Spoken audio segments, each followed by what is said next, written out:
Okay.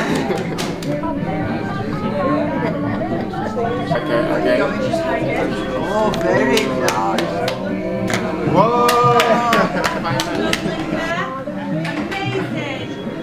I think if you're liking it to Michelin stars, okay, we all know if you get 1 Michelin star, it's okay, but if you get 3 Michelin stars, you go into a pretty awesome restaurant with fantastic food. Look at that with Dementia Accreditation, it's the same. It allows us to gain accreditation in regards to supporting people living with dementia. So we're trying to achieve the stars to evidence the care that we provide, but also let people know that are looking for their loved ones. Actually, we know what we're doing, which is always good. What actually happened was we had a chap called Sam Dondy Smith, who's from the National Accreditation Scheme. He came in and inspected us. I suppose inspection might be too strong a word. He observed what we did, and from that he made some recommendations. So what we were able to do then is look at those recommendations, and I set about making an action plan for both our homes. And what it has absolutely done is put a fire underneath us. It's actually given us the ability, and Kevin, who is the managing director and owner and RI, it's given him sort of the ability to resource what we want to do. So we're now able to put all our passions, our drive, our wishes, our everything into this action plan because we want to improve people's lives. Yeah. It's all about just this. It's about stimulation. Yeah, bits and bobs. Yeah.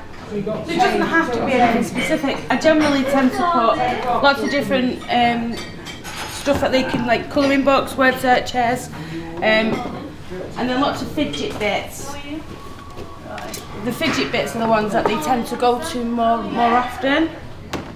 So it's a fidget mat, it's got lots of different textures, lots of different things that they can try.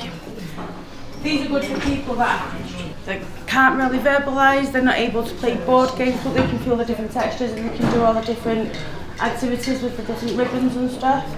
These have been a really big hit. We've only had them about a week, but everybody really enjoys them.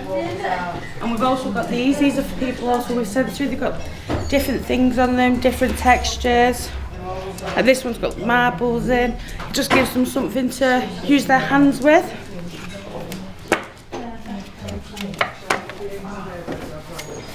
Some of the things I put out, you might think it's a bit random, but it has an amazing effect. We have a lot of people living with dementia that can't express their bored or they need stimulation. So they take to walking with purpose because they're looking for something to do to stimulate them.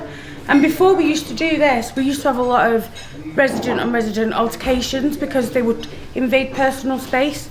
This stops that because it catches their eye, gives them something to do, you know, gives the stimulation. It also encourages socialisation between the residents, engagement with staff and residents.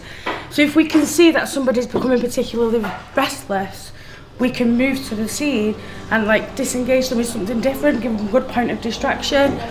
If you know somebody and you know they don't like books, you can get something different out that you know they will enjoy, and it just calms them down, gives them the safe space and the feeling of being safe and secure.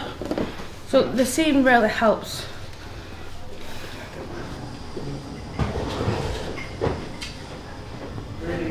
This is the breakfast menu and all the different options, and then we will match the pictures as best we can for lunch so that there's a visual aid as well.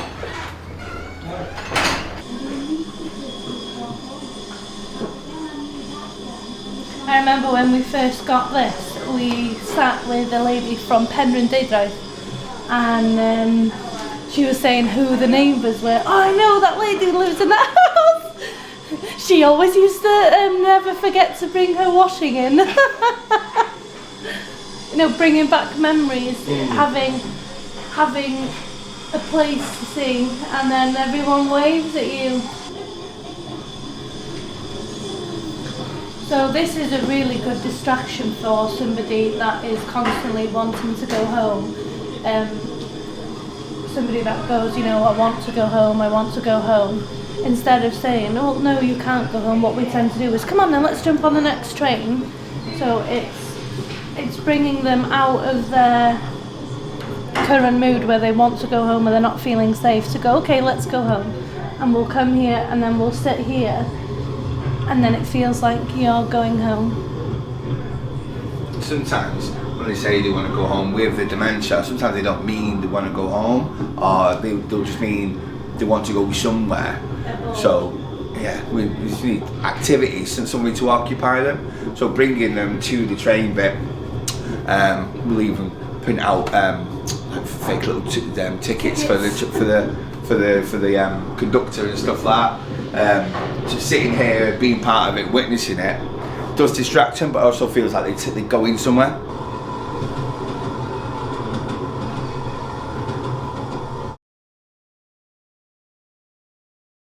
Not every resident engages with the same thing, so we looked at a way to kind of help us with what resident would like, what activity. So we came up with an assessment tool. We split the categories into the flowers. So we have got the 4 flowers. The nurses helped us with the assessments, and then we categorised the residents to fit each flower, and then we came up with the trunks. So this is the wild rose trunk.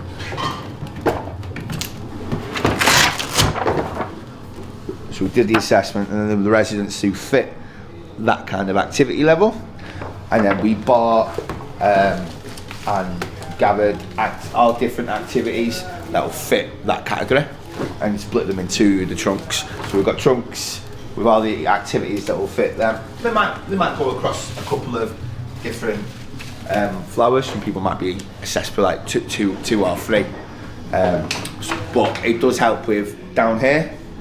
We've got a lot of kind of building blocks. We've got the flowers. We've got board games. We've even got like table tennis. We've got a basketball kind of throwing the hoop in the corner, which will fit into the wild rose category.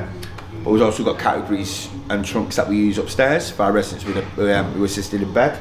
So they're a lot more sensory. So it's a lot more touch, feel and sight.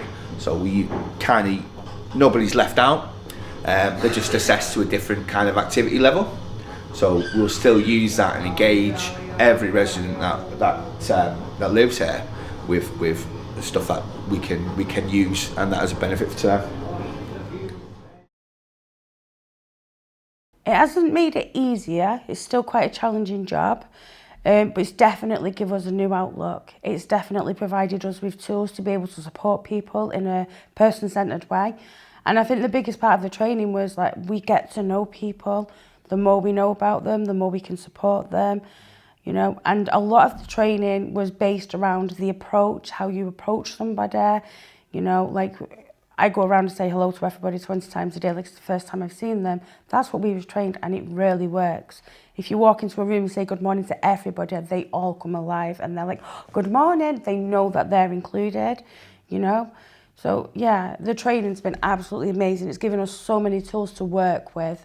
It's just a really nice place to come and work. The carers there really, they've bought into it, and you can see they're coming to work with a smile. And then during the shift, you will see them before this, they were sat with the residents and stuff, they didn't want to look like they weren't working. And we were trying to explain that is working, sitting with the residents, having a cup of tea, having a chat, reading the newspaper, joining in doing artwork with them.